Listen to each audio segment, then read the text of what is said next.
Monsters Are Due on Maple Street by Rod Serling. What causes people to behave differently in a group than they would if alone? In The Monsters Are Due on Maple Street by Rod Serling, we observe ways in which fears affect the way that a group of people behaves, and the consequences of that behavior. Read along to find out what is revealed. Act 1. Fade in on a shot of the night sky. The various heavenly bodies stand out in sharp, sparkling relief. The camera moves slowly across the heavens until it passes the horizon and stops on a sign that reads, Maple Street. It is daytime. Then we see the street below.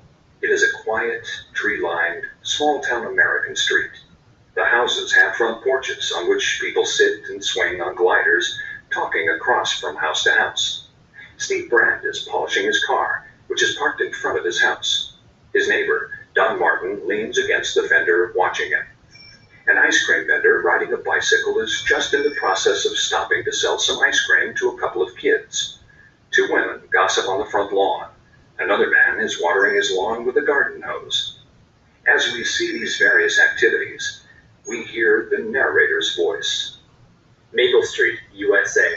Late summer. A tree-lined little world of front porch gliders, hopscotch, the laughter of children, and the bell of an ice cream vendor. There is a pause, and the camera moves over to a shot of the ice cream vendor and two small boys who are standing alongside, just buying ice cream. At the sound of the roar and the flash of the light, it will be precisely 6:43 p.m. on Maple Street.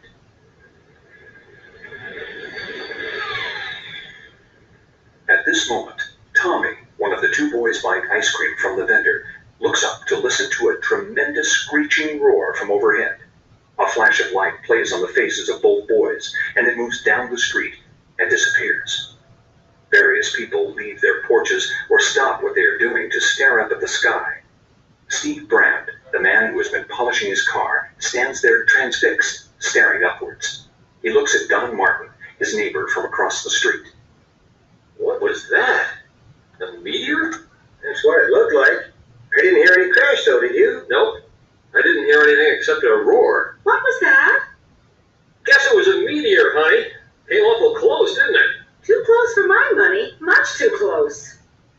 The camera moves slowly across the various porches to people who stand there watching and talking in low conversing tones. Maple Street, 6:44 p.m. on a late September evening. Maple Street in the last calm and reflective moment before the monsters came. The camera takes us across the porches again. A man is replacing a light bulb on a front porch. He gets off a stool to flip the switch and finds that nothing happens.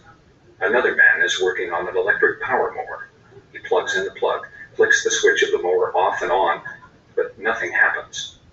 Through a window, we see a woman pushing her finger up and down on the dial hook of a telephone. Her voice sounds far away. Operator? Operator, something's wrong on the phone, operator. Steve, the power's off. I had the soup on the stove, and the stove just stopped working.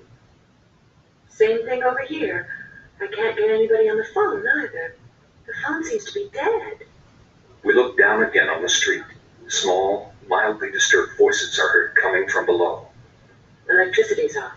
Phone won't work. Can't get a thing on the radio. My power mower won't move. Won't work at all. The radio's gone dead. Pete Van Horn, a tall, thin man, is seen standing in front of his house. I'll go through the backyard to see if the power's still on Floral Street. I'll be right back. He walks past the side of his house and disappears into the backyard. The camera pans down slowly until we are looking at 10 or 11 people standing around the street and overflowing to the curb and sidewalk. In the background is Steve Brand's car. Doesn't make sense. Why should the power go off all of a sudden at the phone line? Maybe some kind of an electrical storm or something? That don't seem likely. Sky's just as blue as anything. Not a cloud, no lightning, no thunder, no nothing. How could it be a storm? I can't get a thing on the radio. Not even the portable. Seems to be working, I don't get it. Well, why don't you go downtown and check with the police? Though they'll probably think we're crazy or something. A little power failure, and right away we get all flustered and everything. It isn't just a power failure, Charlie. If it was, we'd still be able to get a broadcast on the portal.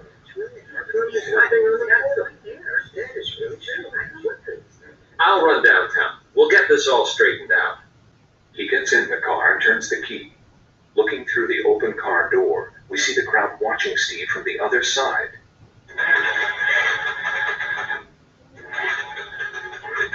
He starts the engine. It turns over sluggishly and then stops dead.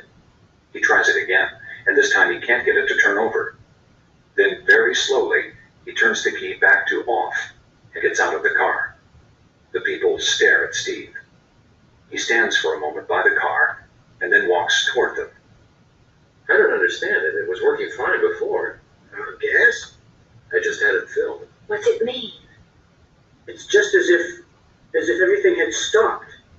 We'd better walk downtown.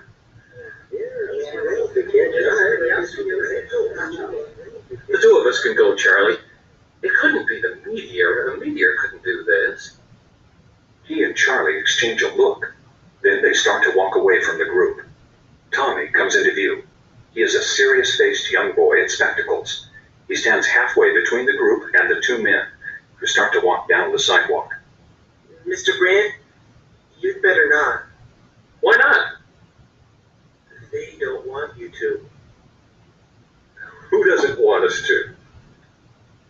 Them. Them? Who are them? Whoever was in that thing that came by overhead. Steve knits his brows for a moment, cocking his head questioningly. His voice is intense. What? Whoever was in that thing that came over. I don't think they want us to leave here. Steve leaves Charlie, walks over to the boy, and puts his hand on the boy's shoulder. He forces his voice to remain gentle. What do you mean? What are you talking about? They don't want us to leave. That's why they shut everything off. Well, what makes you say that? Whatever gave you that idea? Now, isn't that the craziest thing you ever heard? It's always that way in every story I ever read about a ship landing from outer space. From outer space, yet? Sally, you better get that boy of yours up to bed. He's been reading too many comic books or seeing too many movies or something. Tommy, come over here and stop that kind of talk. Go ahead, Tommy. We'll be right back. And you'll see. That wasn't any ship or anything like it. That was just a meteor or something. Likely it's not.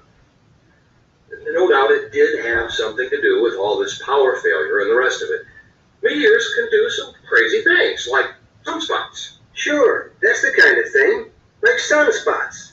They raise Cain with radio reception all over the world. And this thing being so close, why, there's no telling the sort of stuff it can do. Go ahead, Charlie. You and Steve go into town and see if that isn't what's causing it all. Steve and Charlie walk away from the group down the sidewalk as the people watch silently. Tommy stares at them, biting his lips, and finally calls out again. Mr. Brand! The two men stop. Tommy takes a step toward them. Mr. Brand, please don't leave here. Steve and Charlie stop once again and turn toward the boy. In the crowd, there is a murmur of irritation and concern, as if the boy's words, even though they didn't make sense, were bringing up fears that shouldn't be brought up. Tommy is both frightened and defiant. You might not even be able to get to town. It was that way in the story. Nobody could leave. Nobody except... Except who? Except the people they sent down ahead of them. They looked just like humans. And it wasn't until the ship landed that... The boy suddenly stops, conscious of the people staring at him and his mother, and of the sudden hush of the crowd. Tommy, please, son. Honey, don't talk that way. That kid shouldn't talk that way. And we shouldn't stand here listening to him. Why, this is the craziest thing I ever heard of. The kid tells us a comic book plot, and here we stand listening. Steve walks toward the camera and stops beside the boy. Go ahead, Tommy. What kind of story was this? What about the people they sent out ahead? That was the way they prepared things for the landing. They sent 4 people, a mother and a father, and 2 kids who looked just like humans, but they weren't.